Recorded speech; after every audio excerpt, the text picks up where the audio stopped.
Hi, good evening. Welcome to JoyNews Prime. Coming up tonight on the program, Ghana's High Commissioner to Nigeria, Baba Jamal Mohammed Ahmed, has won the National Democratic Congress's parliamentary primary for the Ayawaso East constituency. I therefore declare Baba Jamal Ahmed as the parliamentary candidate-elect. Meanwhile, NDC launches investigations into vote buying claims in Ayawasu East. Will be joined by the Deputy General Secretary of the party. Also ahead in our climate evidence series, delayed rains disrupt farming in Nantizongo near Kintampo. Lack of rainfall has resulted in the failing to grow due to the excessive heat, rendering our efforts futile.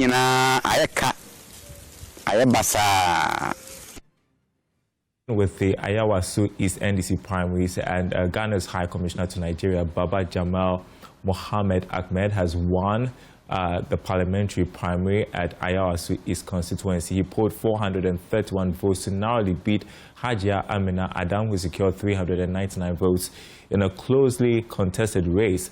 Listen to him address the press. This is an internal election. One must win. And if Allah says I'm the one, I invite them to join me so that together we'll raise the flag of NDC very high. I want to also say that my doors are open to everybody, including my colleagues who contested me, because they have brought the best out of me. And I think that will help me in securing the seat for NDC.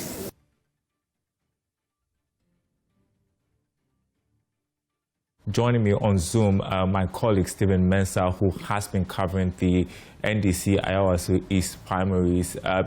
Good evening to you, Stephen. So what's the reaction of the delegates after the winner was announced?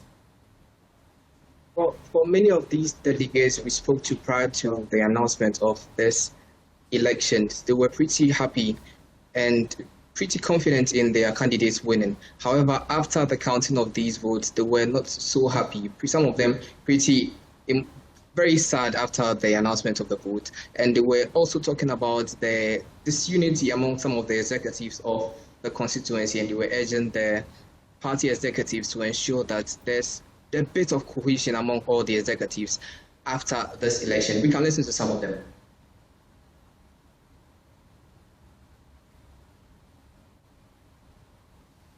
The fair election, people do vote buying. So I think that is what we should, as a country, try to prevent. To actually, on the day of election, giving people certain things to do it in your favor. I think it is bad. You know, it's internal election primaries. So I think the main focus is the elephant, how we can face the elephant. But it's looking very scary as a party. You see, we have a problem in a constituency, and it has to do with egos and hatred. You understand? The faster our constituency executive patch the difference, the better for us. From the way things go from day one, from my camp, we were so confident that we will win, but we don't know what went on. And I think maybe we didn't campaign well, but the delegates have decided who they want to represent East Ayawaso. And Stephen, you've also been interacting with Najib Mohammed and Hajia Amina, their camps after the elections. What did they say? For Najib, this is prior to the counting of the vote. We spoke to him during the voting process, and he tells us that he's confident he'll be winning the elections. You understand that Musa Dankwa posted a poll which indicates that the Amina Adam, that's the wife of the late MP, will be winning. However, he also indicated that it's a 37% undeclared votes. And this is what Najib says. He says he's confident that he would win the 37% undeclared votes. And we also spoke to Haji Amina's camp after the voting, and he was saying that, well, he's throwing his support behind the current winner, that's Baba Jamal, indicating that, okay, he has lost, but then he's going to ensure that there's development within the community. We can listen to Najib first, who says he's throwing his weight behind Baba Jamal, and we can also listen to the camp of Hajia Amina Adam, who say, okay, yeah, they've lost, but then they'll be supporting Baba Jamal in the development of the community. Declare my support for Baba Jamal, and the victory is ours. Yes, we are one party, and we'll fight third match against our opposition. From the camp of Hajia Amina Adam, ours is a message of gratitude and appreciation to all the supporters and followers of Hajia Amina Adam for the show of love, prayers and support. Hajia responded to our call to join the contest, and inshallah I believe we've done our best, but it didn't go the way we want, and we all could see where the differences or the deductions of votes came. Well, thank you, Stephen. The National Democratic Congress has condemned alleged acts of inducement and vote buying at its Ayawaso East primaries and announced the start of a full-scale investigation. The party says the reported conduct allegedly involving some aspirants is unacceptable and runs contrary to its core values and the reset agenda it is promoting. NDC leadership has assured that swift disciplinary action will be taken against any individual found culpable, warning that future violations could attract stiffer sanctions, including the possible cancellation of elections. Meanwhile, Baba Jamal Mohammed Ahmed, who emerged winner, has been responding to allegations his campaign team offered 32-inch televisions to delegates taking part in the primaries. Reason said to people, what is wrong with it when you gift things to people? Is this the first time I'm gifting things to people? I have been, those of you who know me, know that every Christmas, every occasion, every instant, I have put down 2.5 million to give free loans to people. So if today you are giving, people are coming to vote and you are giving them something, you are not, it's not buying food. I speak, if you have listened to me carefully, I say, look, if somebody gives you gifts, you can take it. But allowing that gift to influence your vote is what is wrong. It's not a gift. It's allowing that gift to influence your vote, then it's wrong. By giving gifts, all this week, you think that you can bring people together and you give them water. It is not the item, it is the intention.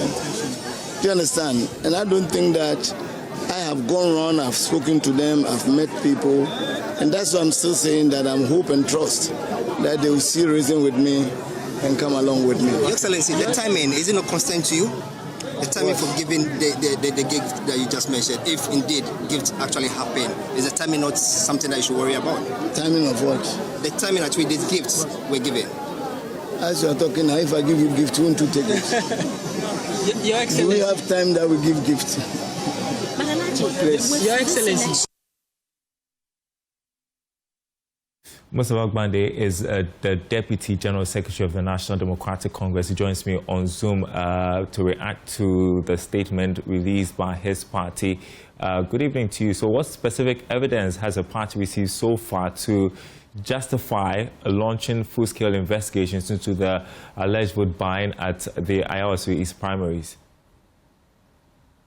Thank you very much, and good evening to our cherished listeners. I think that basically our attention have been drawn to concerns. These concerns were picked from social media and the general public. Mind you, they have interest in what happens in political parties. And so once we picked it up, the party consulted among its ranks and came to the conclusion that, one, issues of widespread vote buying was not in line with our ideals and principles as far as the NDC is concerned. It also undermines the resetting agenda that the president have been leading in the last 1 year. So we have a condemnable position as far as such allegations are concerned. We needed to investigate the pieces of information that became available at the time. So the General Secretary have set up a committee to investigate thoroughly into the concerns and allegations that have been made, to be able to come on an informed position as to whether or not it really took place, and if it took place, what would be the appropriate sanctions as far as the party is concerned. We cannot have a floodgate of these activities. The concerns particularly that we received, if you look at social media, is because the people of Ghana are concerned about the NDC, and they want to see us uphold the standard that we've maintained in the last few years. On our part as executives, we believe that we are in to do good for the NDC. We are in to maintain the status quo, uplift our ideals and credibility as far as our democracy is concerned. That is why we took this position to investigate the matter thoroughly, to be able to have an informed position as far as the party is concerned. And trust me, whoever is found culpable will be dealt with by the party in accordance with our principles and law. So how soon should party members and the public expect the investigation to be concluded, and what sanctions will apply if aspirants are found culpable? Well, I think that in the laws of this country, vote buying, if established, constitutes a criminal conduct. In our party, on the other hand, political parties stand in affirmation to what the constitutions and what the laws of Ghana have been. And so, in line with those provisions and any other provision that would be appropriate, the party would take a position that will establish our credibility and further reinforce our commitment and standpoint condemning any action that undermines our democracy and undermines the credibility of our party. And so, because we take this matter as a serious one, in due course and as soon as possible, the NDC and the committee will come publicly with what it has found to inform the general public. I think this is the first time, and we are going to be the first political party who is taking a keen national position as far as such allegations are concerned. And we intend to continue to even make it as part of our regulations of future elections, just to ensure that these things are not repeating themselves again.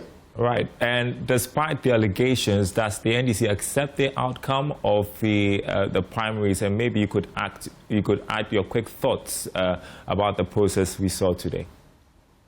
Well, I think basically the election have been very peaceful, and on behalf of the General Secretary in the meantime and the party, let me congratulate the police, the entire police team, who have ensured that the exercise was peaceful and all processes put out by the Electoral Commission was followed. We also commend our party members who have been very disciplined in terms of, even as they continue to support their various candidates, they behaved very well. The exercise was peaceful. There was no interruption as far as the electoral processes as we know are concerned. And so on that score, we think that the exercise have been very good, and we are okay, except the issues that we have just spoken about. Yeah, I just wanted to find out, based on your investigations, could it affect the outcome of the primaries as we have seen today? Well, I think that basically if the committee should finish their work and the gravity of the misconduct that have ensued demand a certain action, that action will be taken irrespective of what the outcome of the election was.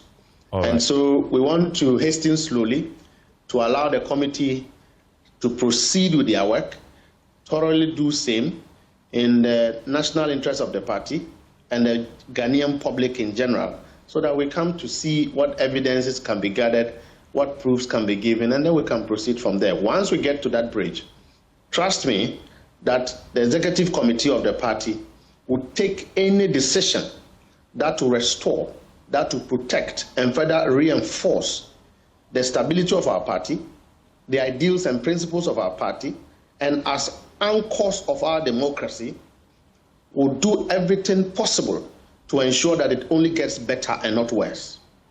Thank you so much, Mustafa Gbande, Deputy General Secretary of the NDC. Now, once upon a time, the people of Lantizongo near Kintampo waited for the rains, and they always came. The fields were green, the farmers smiled, but now the rains no longer come when they should. The land is dry, and the crops are dying, and the people are leaving home to survive. Mahmoud Mohammed Nuruddin has more in our Climate Evidence series. Under the burning sun.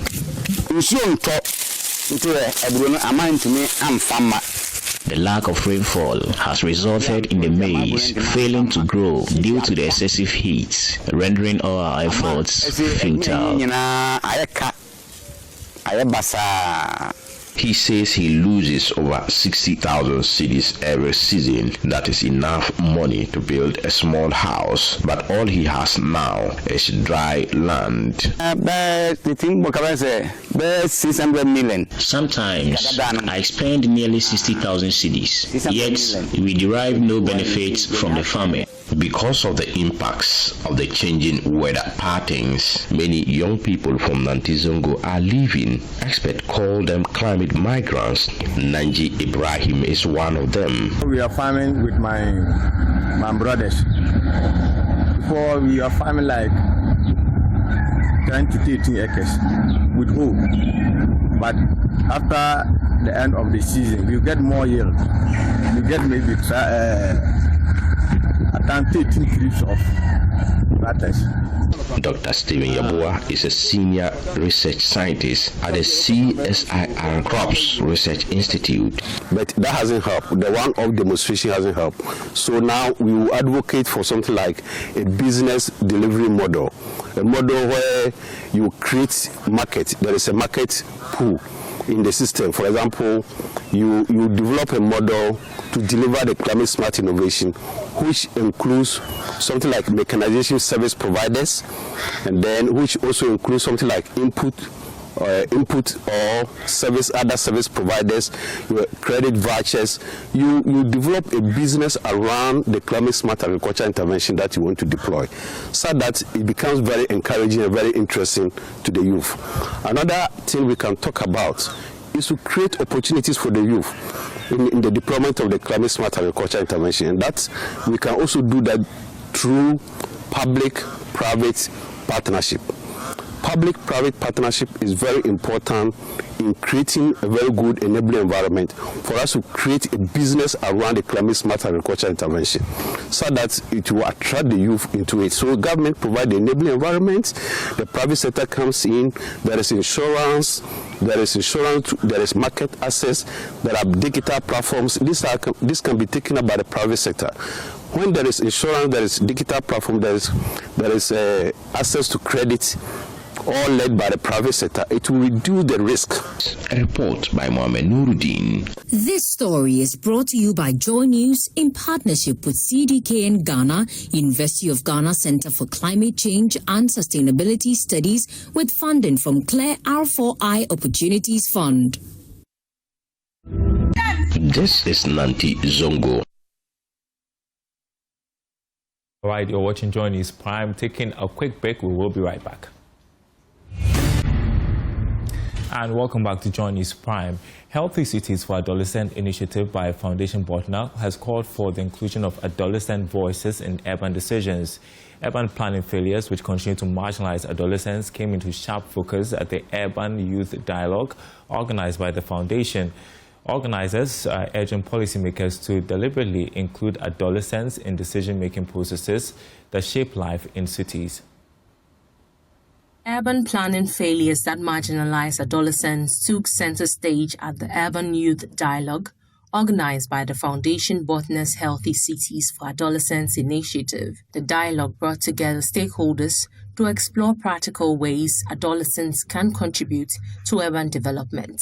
The Foundation is calling on policymakers to deliberately include young people in decisions shaping city life. Speaking at the event, the team lead for the Healthy Cities for Adolescents initiative, Sarah Macmillan, highlighted critical gaps in urban planning that undermine the creation of healthy environments for young people. I think the biggest gap was a sense of young people not feeling they had a role in shaping their city. Basically not feeling that they had any avenues to change things that they wanted to change, not understanding how they could shape decisions, not understanding how city governance works. So a big focus of this program has been about trying to educate young people to realize they have a voice and to understand the spaces where they can really raise that voice to influence decisions and shape their city. The key thing for us now, and the most present thing that we're thinking about, is sustainability. How do we sustain what we've started? What I'd like to see now is the institutionalization of a lot of the mechanisms that have been established through these projects, taken up by municipal authorities, taken up by different actors, so that young people's voices continue to have a role to play and continue to have mechanisms where they can express their views and shape cities. Because otherwise, what started with these projects will end with these projects. Some adolescent participants shared key takeaways from the dialogue, highlighting the changes they hope to see, including safer public spaces, better access to services, and meaningful inclusion in city governance. The Global Learning Forum made me realize that even with different in cultural environment or the government, all adolescents still have common in challenging we have facing in our programs, and we all have common in passion for making the better community for our life. And our difference connecting us is not separating us, and the empathy is the key. So together we learn, we grow, and we will creating change. The changes that I would love to see is that when we bring out our problems and then the solutions, it not only becomes a documented something, but it is put into practice.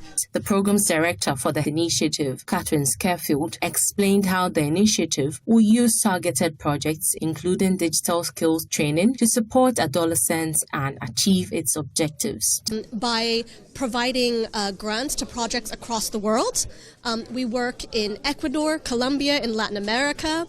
In West Africa, we have active projects in Ghana, in the cities of Ho and Sunyani, and all those projects are delivering activities to empower youth across a number of different areas, including sexual reproductive health, nutrition, mental health, but also in other important aspects of the city. So, for example, urban space revitalization, road safety is so key to also supporting adolescents. We work in education, and we work in improving digital skills. The Swiss ambassador to Ghana, Simon Jigger, attended the program in support of the initiative. Organizers say outcomes from the dialogue will inform future policy engagement under the Healthy Cities for Adolescents initiative, stressing that adolescent inclusion is key to building inclusive and resilient cities. Mavis Kabuko's report.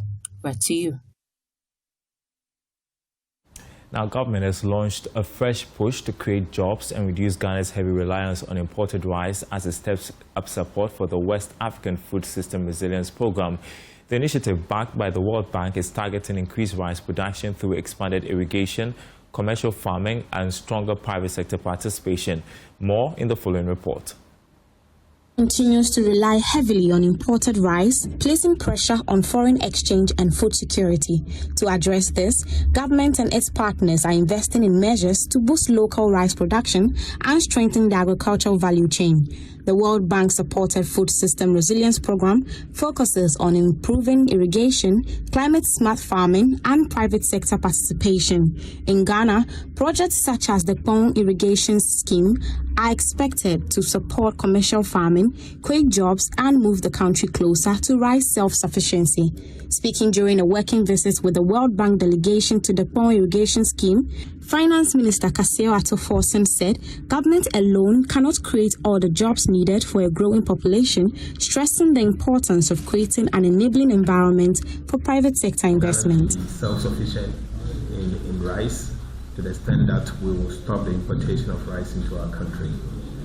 Clearly, today I've seen that we have areas that we can grow rice up to about 400,000 hectares. All what we needed is about 100,000 hectares, even according to the compact, to be self-sufficient. And so we believe that if we begin the implementation of the compact, it won't be too long. It's a matter of medium term. Ghana will be self-sufficient in the production of rice and consumption. It's a country with vast land, there's a country with massive water bodies, equally good climate, and so we shouldn't be the ones to complain about not being able to feed ourselves. But beyond feeding yourselves, agriculture is business, and agribusiness is certainly a way to create employment. The World Bank's Division Director for Ghana, Robert Taylesio, said their bank is to partner with Ghana to scale up infrastructure investments that will enable the private sector to grow, create jobs, and strengthen the economy.